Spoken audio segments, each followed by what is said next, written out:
If the authority of the Holy See were visibly displayed in majestic buildings, imperishable memorials, and witnesses seemingly planted by the hand of God himself, belief would grow. Those were the dying words of Pope V, who mourned the decay of Rome. A series of moribund villages surrounded by grassy wooded mounds from which the wreckage of the pagan past stood out. Squats for beggars, shelter for farm animals.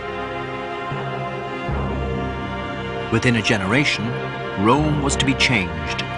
So too was the whole of Christendom.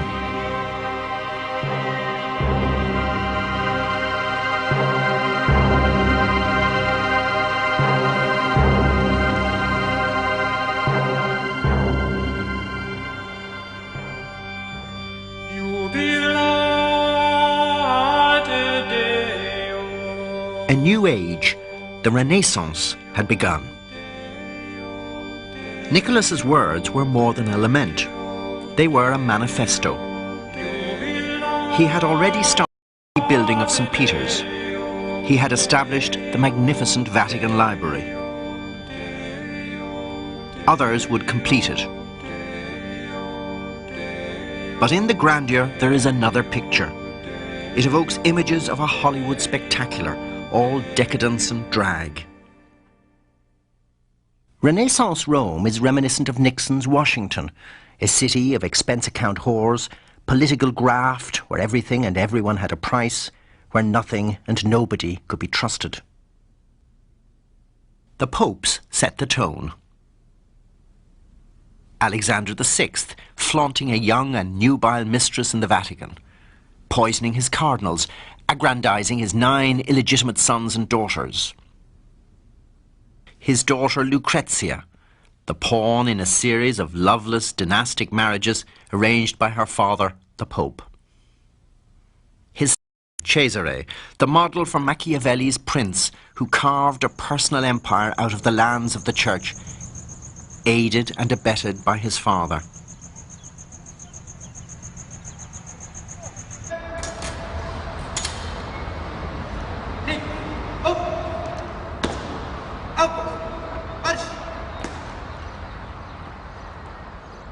The Swiss Guards, their uniforms designed by Michelangelo, are the ceremonial remnants of the lethal mercenary armies Pope Julius II recruited for his wars. A lifelong rival of Alexander VI, he was, beneath this holy exterior, a ferocious and enthusiastic warrior, reclaiming for the church the lands stolen by Alexander and his family. Leo X, a cleric at 7, cardinal at 13, said after his election, "God has given us the papacy. Let us enjoy it." And enjoy he did. A lavish patron of every kind of display, his sumptuous feasts were notorious. One meal, described by a Venetian ambassador, had 65 courses, each of 3 different dishes. His stables were an elaborate zoo, which included an albino elephant presented by the King of Portugal. Poets, jugglers, and jesters filled his court. He left the papacy bankrupt. How could such men sit upon the chair of Peter? The papal court was full of career clerics who could expect to be cardinals without ever having to be ordained. And the whole atmosphere of the papal court was that of a secular centre of learning, of political administration, of legal administration.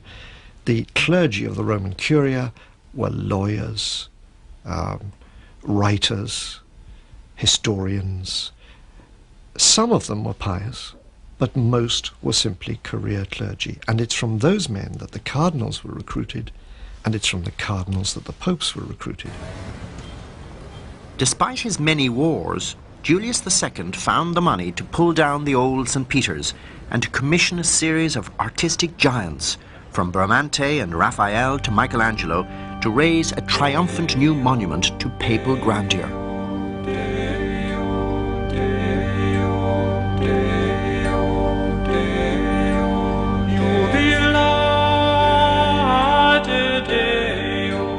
This was the age of humanism, a period of rediscovered classical learning, the flower of creativity in painting, sculpture and architecture.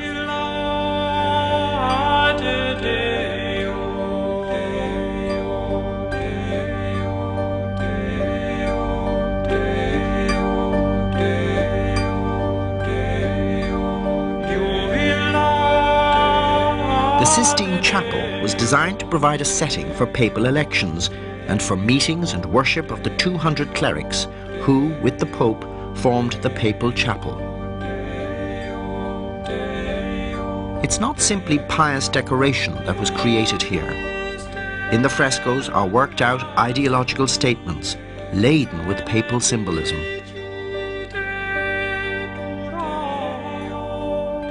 In this fresco, Christ consigns the keys to Peter by Perugino. The papal overtones are obvious. They are also subtle. Christ hands the golden key of spiritual authority to Peter. Suspended from it, the base metal key of temporal power. The Pope, like Christ, is supreme in both spheres. If anyone doubts the enduring religious depth of Renaissance Rome, then look at the elaborate humanist program of imagery here. Michelangelo's masterpiece on the ceiling of the Sistine Chapel, commissioned, of course, by the Pope. This was art which preached as well as delighted the senses. The splendor of idealized human flesh was pressed into service. Christianity was shown as the fulfillment of Old Testament prophecy and all that was best in human history and culture. And at the heart of Christianity, to celebrate the greatness of the papacy. Rome had become the artistic center of the world. It became also the center for learning. The Vatican Library, refounded by Pope Nicholas V, became the greatest in Europe. It still is. A priceless repository of Christian and pagan tradition. Nicholas was determined, in his words, to create for the common convenience of the learned a library of all books, both in Latin and in Greek, that is worthy of the popes and the apostolic see. Christian universities were in a state of change and uncertainty.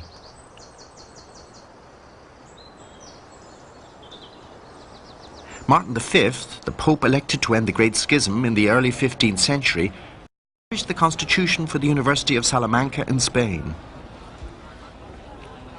He profoundly distrusted Renaissance learning, especially its obsession with pagan authors. He was right to be suspicious. Many of the new thinkers were quite explicitly anti-papal. The new scholarship extended to the roots of Christian faith. Among the rediscovered Greek classics were the long-forgotten works of Eastern fathers of the churches. The narrow theological certitude of the late Middle Ages began to crack. Bishops, cardinals and popes were enthusiasts, not opponents of new learning.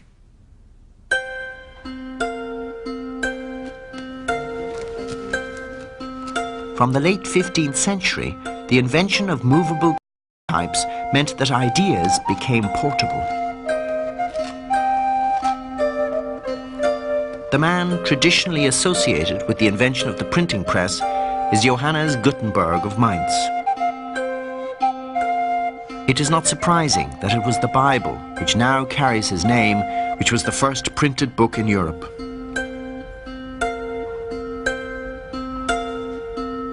No longer confined to monasteries or cathedral libraries, the book and the world of thought which books made possible moved out into the marketplace.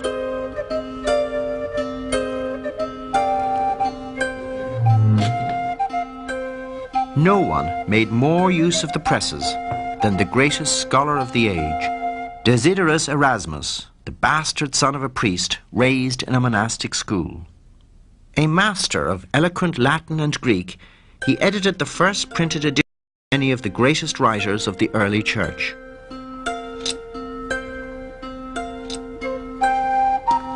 But this was no dry-as-dust scholar buried in his books. He was also the wittiest satirist of the age. In The Praise of Folly, he lashed the superstitions of ignorant people and the corruptions of the clergy.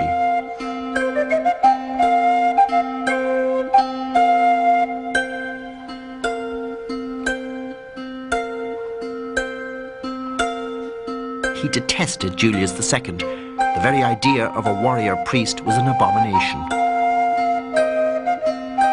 After Julius's death, Erasmus published anonymously Julius Exclusus, in which the bloodthirsty Pope is refused entrance to heaven by St. Peter. Erasmus's satire drew blood, but his scholarship cut deeper. He issued an edition of the Greek New Testament with a modern Latin translation, designed to make plain the meaning of the text. This version exposed the mistranslations on which some of the most venerated doctrines of the Middle Ages had been based. All over Europe, earnest men studied Erasmus's New Testament and began to doubt. One of Erasmus's contemporaries was Martin Luther. He was one of the doubters. He was a professor of Old Testament in an obscure German university at Wittenberg. A devout monk, he had anguished over his own sinfulness and cowered before the anger of a righteous God. Release came from a phrase by St. Paul, "The righteous shall live by faith." Salvation, Luther concluded, came from simple trust in God. This one insight turned the whole system of the medieval church upon its head. If faith alone saved, the paraphernalia of popular religion was so much junk. Relics, indulgences, a waste of time, or more, a deadly delusion. But in 1517, no one in Germany could avoid the question of relics and indulgences. The Archbishop of Mainz was short of money. Having bought his archbishopric, he was badly in debt. The Pope, too, needed cash for the rebuilding of St. Peter's. An indulgence was proclaimed, half the proceeds to go to the Archbishop, half to the Pope. Devout offerings would speed the souls of loved ones to heaven. As the indulgence seller's jingle went, "Place your penny on the drum, the pearly gates open and in strolls Mum." The Archbishop had his own immense lucrative exhibition of indulgence relics, 9,000 of them.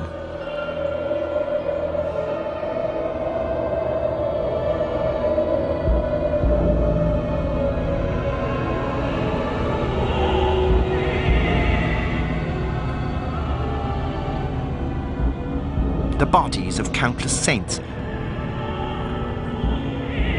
a bone of the patriarch Isaac, a jar full of manna, a twig from the burning bush,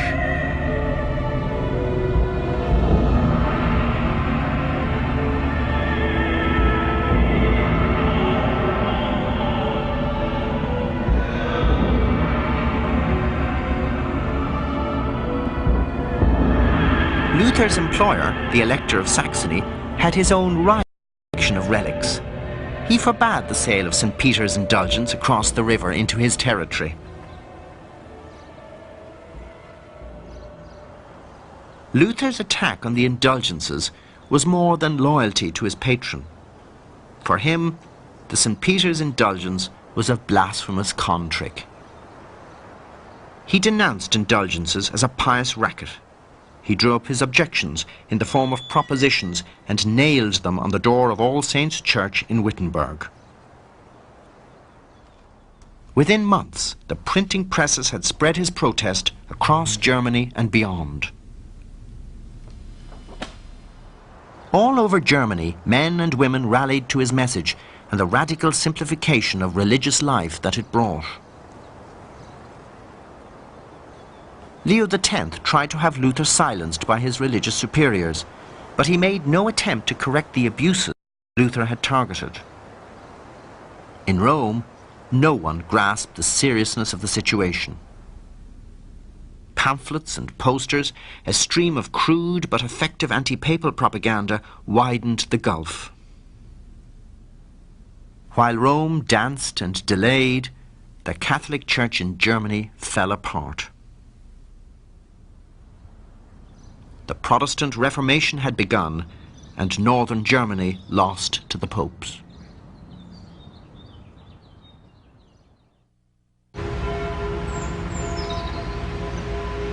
Luther's appeal was not only spiritual. Protestantism meant the confiscation of church property. To the land-hungry princes of Germany, this was irresistible. In droves, they joined the Reformed cause and helped themselves to the church's wealth. But the Emperor, Charles V, was a devout Catholic. Germany descended into a murderous war of religion. The Emperor ruled much of northern Italy in the spirit of medieval emperors and dominated the church there.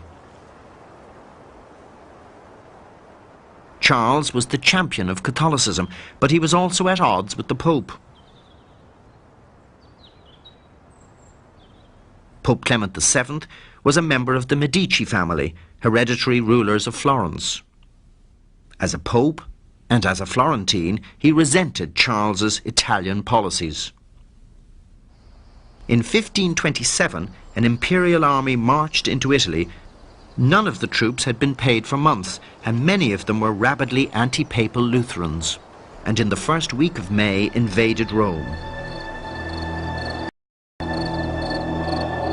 Soldiers rampaged through the city, murdering and raping.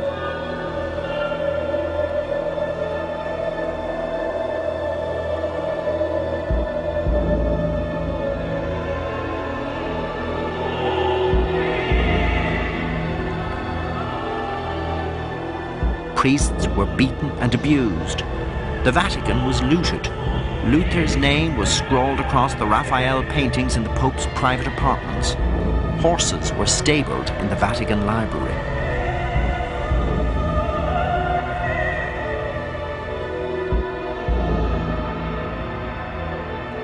The Pope fled to the Castel San Angelo, where he was besieged. German troops gathered under his balcony, screaming abuse, threatening to eat him. Reformation was no longer a remote rumour from Germany. It had stalked through the Vatican in mailed boots. The golden bubble of Renaissance was burst. Michelangelo's terrifying Last Judgment, painted after the sack, contrasts starkly with the sunny opulence of the ceiling which he had painted before.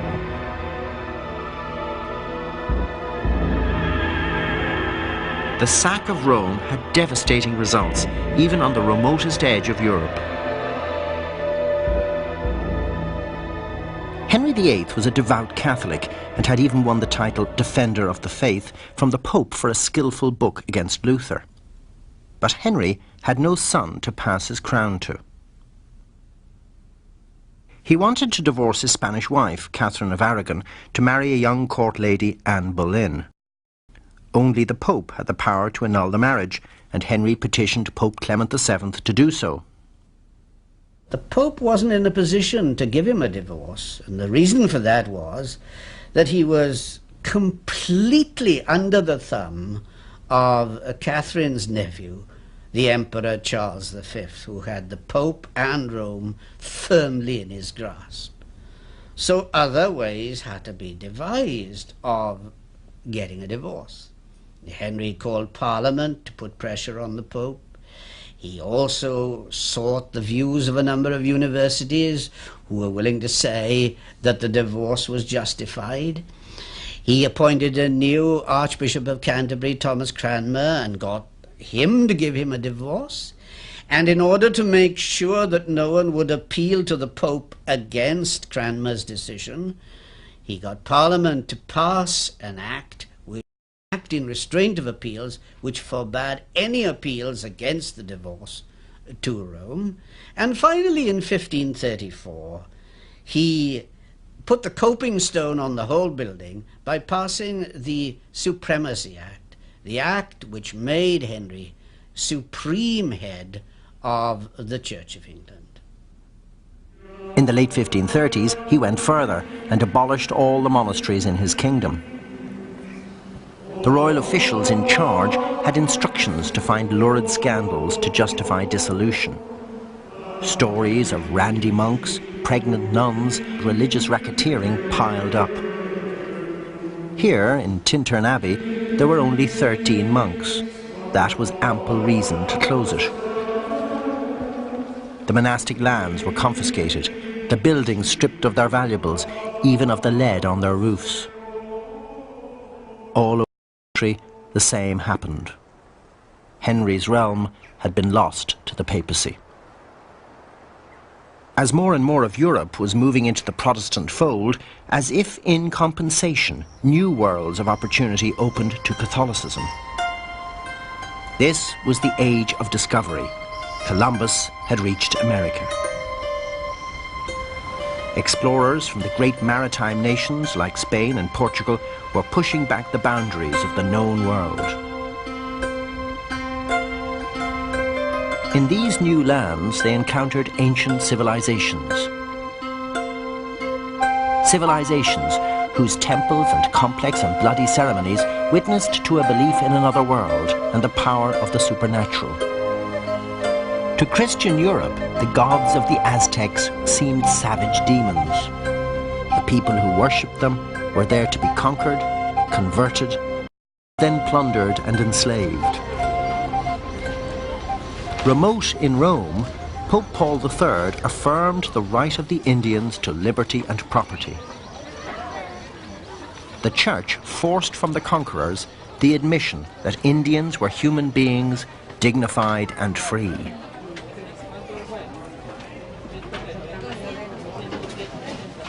But no words from Rome could prevent the exploitation of the Indian poor. The best that missionaries could do was to protect them from slavery and convert them to Christ. The Renaissance popes viewed the discoveries of new lands as God's will, his way of ensuring that new souls would be taken into the true Catholic Church to compensate for the damned souls of those who had turned Protestant. The Church's fight back on the foreign front of Catholicism now turned to the home and European front. The Reformation had caught the Catholic Church unawares. Here at Trent, in the heart of the Alps of northern Italy, a great council was called. It would transform the Church and halt the spread of the Reformation. Improbably, this reforming assembly was summoned by a pope who seemed anything but a reformer. Pope Paul III had achieved wealth, power, and a cardinal's hat because his sister was Pope Alexander VI's last mistress. He was himself the father of 3 illegitimate sons. A lavish patron of the arts, he put Michelangelo in charge of the rebuilding of St. Peter's. But he knew that the Catholic Church must reform or perish. Trent was chosen as a compromise site, an imperial city with an Italian culture and near to Protestant Germany. On both sides of the religious divide, men of goodwill sought reconciliation, but by now that was not possible. When the council assembled here in 1545, it was hardly representative. Only 31 bishops attended the opening, only one of them from Germany.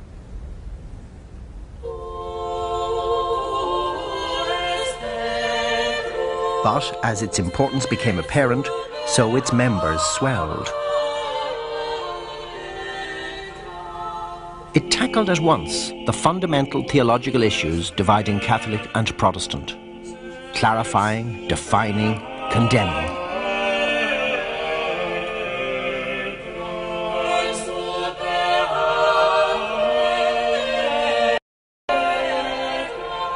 It also gave a new voice and confidence to the forces fighting for Catholicism. Perhaps the most important of these was a former Spanish soldier, Ignatius Loyola. Converted after a bad war wound, he retrained as a priest and studied in Paris with John Calvin. But Ignatius gathered around him men dedicated to the spread and defence of the faith. In 1540, Paul III approved their rule as the Society of Jesus. The Jesuits became the stormtroopers of the Counter-Reformation. To the three ancient monastic vows of poverty, chastity, and obedience, they added a fourth: absolute obedience to the Pope. They used the latest spiritual and educational techniques to teach the old faith in new ways and in a new world. If Ignatius was an innovator, the next Pope, Paul IV, stood for a radically different understanding of reform. As soon as he was elected, he suspended the council indefinitely. A pall of fear fell over Rome and the Italian Church. As a cardinal, he had persuaded Paul III to establish the Index of Forbidden Books. He had also been placed in charge of a new weapon of repression, the Roman Inquisition. Once he became Pope, its activities were stepped up. He is said to have boasted that if his own father was a heretic, he would fetch the wood to burn him. When he died, the population of Rome went wild with joy. Ecstatic mobs rampaged through the streets and the cells of the Inquisition broken open to release the prisoners.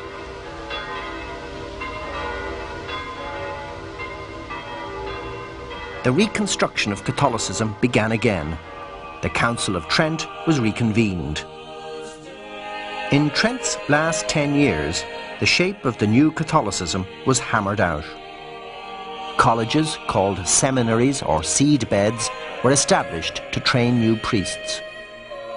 Bishops and priests from now on were to be educated, chaste, resident in their parishes and dioceses.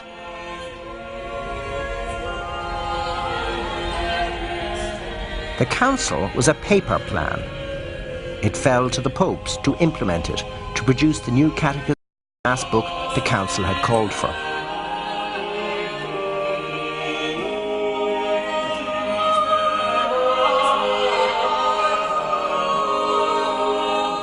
When, eventually, the council closed its doors, the company left hugging one another in tears of joy.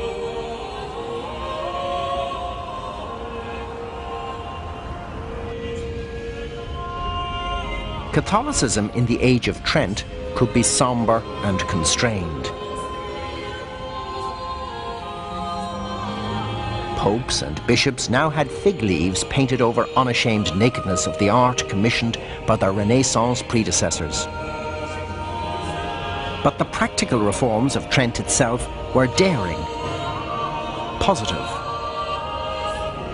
The Catholicism of the Counter-Reformation was upbeat and assertive. As its reforms took effect, the Protestantism would be halted and then slowly reversed.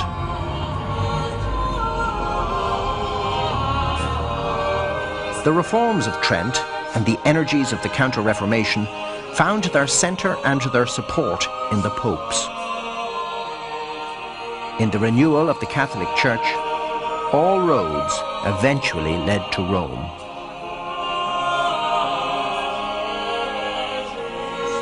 Sixtus V was Pope for only 5 years, but those years distilled the essence of Catholicism after Trent. A stern Franciscan friar, The papal prisons filled up as he cleaned Rome of its prostitutes, pimps and thieves.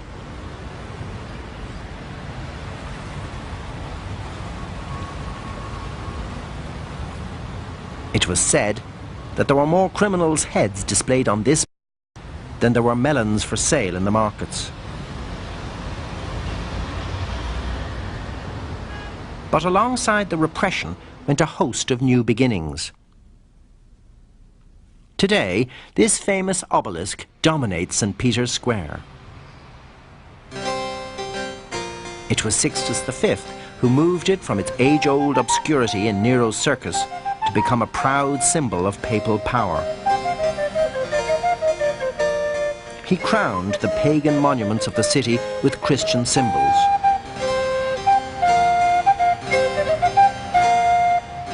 He reshaped the city, moving classical and Renaissance monuments to grace the new piazzas.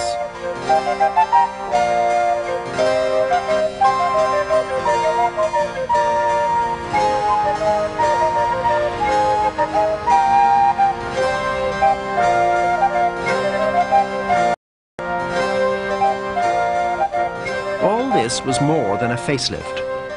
Rome, and with Rome the papacy and the church, were renewing their youth.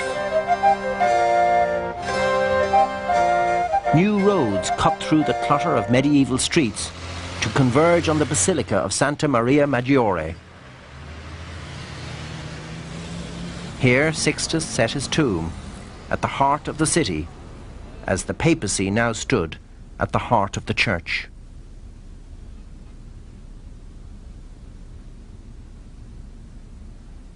He had subdued every other power in the church. His cardinals were reduced from independent barons to obedient civil servants. Against all expectation, the papacy had emerged from the trauma of Reformation, stronger, more dominant than ever.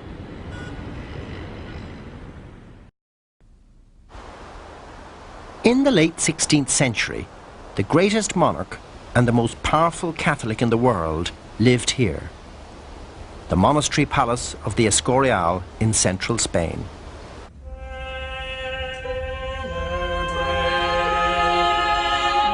Here, at the epicenter of worldly power, the Catholic religion had a special place.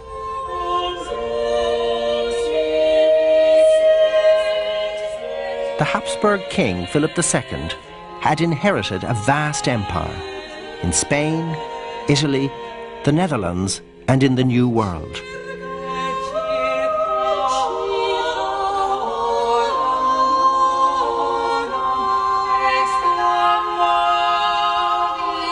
But although Philip considered himself the most devoted son of the papacy, he rarely consulted it and often defied it. He was the strong arm of God. Philip too was a product of the Catholicism of the Counter-Reformation, determined to make all his subjects Catholic and to root out heresy and unbelief from all his lands. Protestantism had made few inroads into Spain, but Islam was another matter. The great mosque of Cordoba was built in an age in which Islam was the faith of much of Spain. It was a magnificent emblem of Spain's multicultural past, but in the age of Counter-Reformation, it was an affront to Catholic unity. The last remnants of the proud Spanish traditions of tolerance, where Muslims, Jews and Christians had coexisted, were now swept out.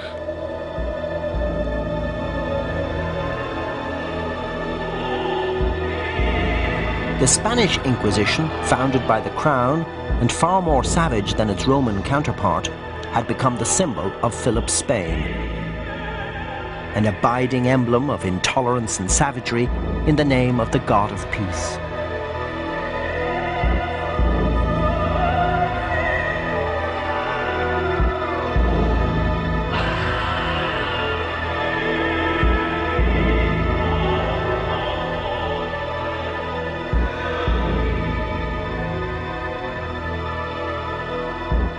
No instruments of torture were spared.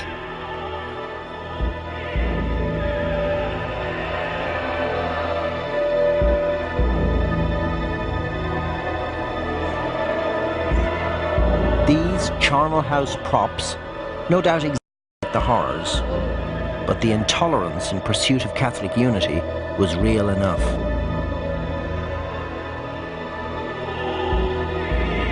A hellhole of torture.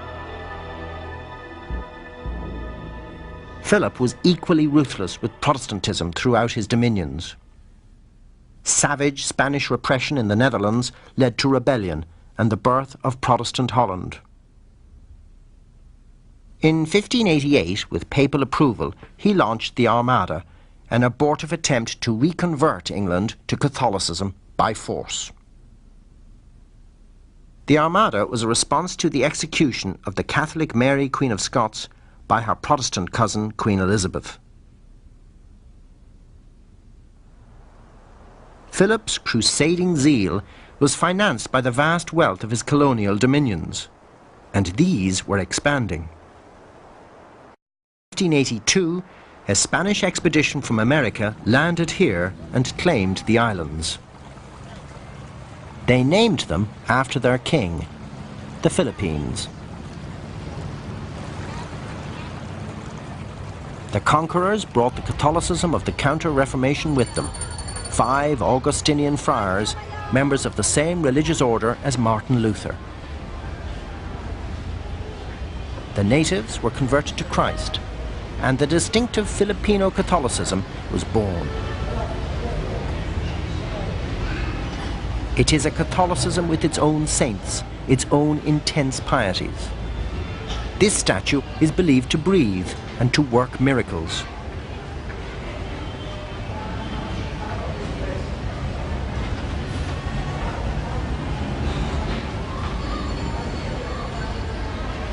The conquerors were under direct order of Philip to inflict no injustice on the native population, to make use of no violence.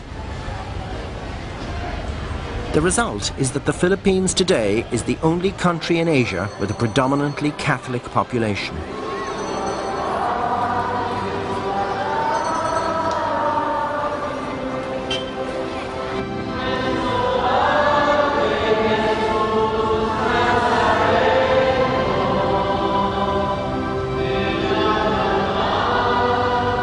In this new world, remote from the ancient fears and new hostilities of Europe, Catholicism proceeded by the way of assimilation, not repression, and once again it grew.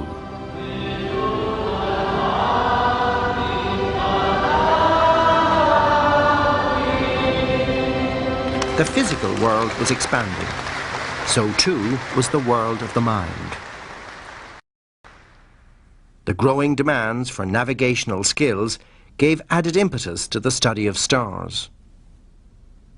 Once it had been believed that the Earth was the centre of the universe, but the science of astronomy was changing all that. Nicholas Copernicus's epoch-making treatise, proving that the Earth moved around the Sun, was dedicated to Pope Paul III. The papacy was not disturbed by it. The new science at first looked like a branch of astrology, and the popes, like everyone else, followed the stars. Paul III regularly consulted astrologers before making any important decisions. By the early 17th century, however, astronomy had come of age. Galileo Galilei was searching the sky with a brilliant scientific eye and the newly invented telescope. To many, his conclusions were an assault on ancient truth. This was no longer fortune-telling. Galileo was supporting the Copernican theory that the sun was at the centre, not the round earth. Pope Urban VIII was a close friend and supporter of Galileo. In this, Urban was typical of some of the more erudite and learned cardinals and prelates of the first half of the 17th century. Galileo's academic enemies, however, denounced him to the Inquisition. But, protected by the Pope, he was simply warned to keep his nose out of theology. He was given a certificate that he would treat the Copernican theory as theory, not as established truth. The importance of this certificate was that it said that Galileo had not, at that point and at that date, he had not been formally condemned. It was a sort of certificate of good standing. But it did say, it recorded very carefully, that he had been given an official warning in the name of the Pope, the then Pope, that he must not teach or hold as a doctrine the Copernican hypothesis about the world system. Galileo worked on. Warned but undeterred, he continued to search the stars, to propound brilliant mathematical theories, all the time still backed by the Pope. But the tide of criticism rose, especially from ultra-Catholic Spain, scandalized at Urban's toleration. Then, in 1632, Galileo published a set of dialogues defending the Copernican theory. His world of science and the ecclesiastic authority of the Pope had been brought into collision. Now, Urban couldn't fail to act, because the terms of the Spanish denunciation were that he was soft on heresy. And here, allegedly, was Galileo in formal breach of an earlier clear papal ruling as to what he could and couldn't say in print. And so, though Urban at first tried to divert the business into the hands of a special commission, in the end, as much as anything, to protect his own standing and authority on the question of papal authority and doctrine, in the context of this Spanish attack, he had to allow the ordinary procedures of the Inquisition to investigate what Galileo had allegedly done wrong by publishing this book. And that was the context in which this once very favourable relationship between Galileo and the Pope broke down. Galileo was condemned to prison and ordered to recant. His sentence was later commuted to house arrest. But the incident became a symbol of the conflict between free inquiry and rigid papal authority. Galileo's condemnation demonstrated the limitations of Baroque Catholicism. Urban's art patronage displayed its splendour and its extravagance. He lavished money on works which would proclaim the greatness of the successors of St. Peter.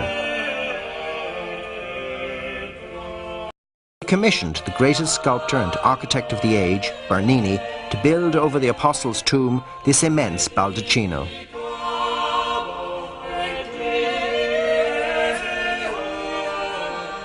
Bernini's work, dramatic, gigantic, ebullient, became the unforgettable image of the Baroque papacy.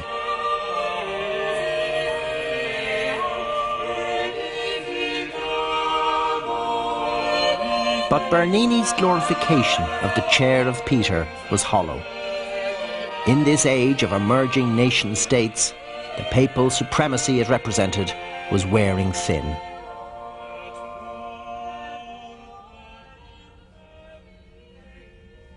For 30 years, till 1648, religious war raged throughout Central and Eastern Europe, a titanic struggle for the soul of the continent. But under the flag, more worldly interests dominated the struggle.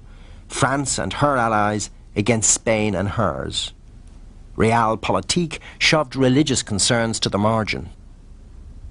In this harsh world, the voice of the popes calling for all the Catholic nations to unite in defence of the faith was ignored. Pope Innocent X issued a solemn bull to condemn and annul the peace treaty of Westphalia, which ended the war. His objections were totally ignored.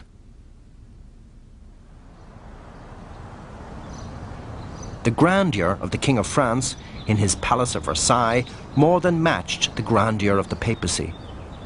The growing claims of Catholic monarchs brought the popes eyeball to eyeball in conflict with secular governments. Louis XIV, the Sun King, ruled his dominions with a rod of iron.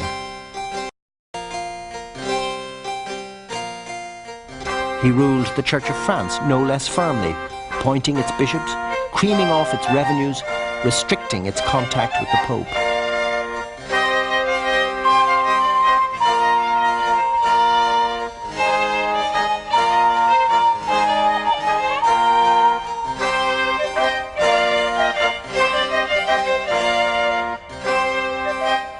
Avignon, the ancient city of the popes, was still papal territory. In Louis's hand, it became a lever. In 1664, he invaded the city. French pressure on the papacy was relentless, as Louis forced the Pope to appoint French cardinals to protect French interests in the Curia. The struggle of Pope and King for control of the Church recalled the struggles between papacy and empire in the age of Gregory VII. But now the stakes were higher, as Catholic kings all over Europe laboured to tame the Church, to use its resources and its clergy as part of the machinery of a centralising state. In that struggle, the papacy, transcending national interests, was a hindrance and a nuisance.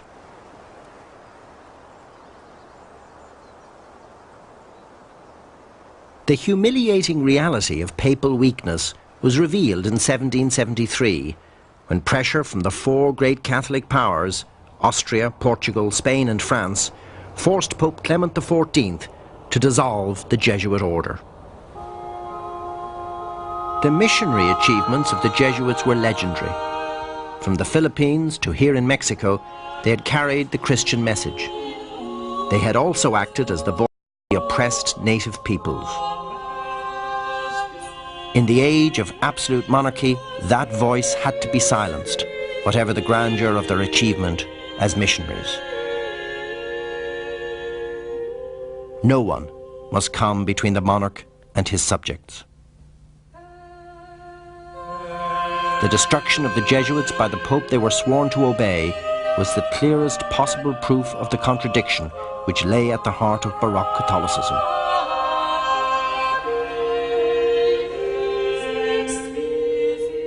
Catholic Europe might protest its loyalty to the successor of St. Peter, but the kings of Catholic Europe had all but extinguished his power.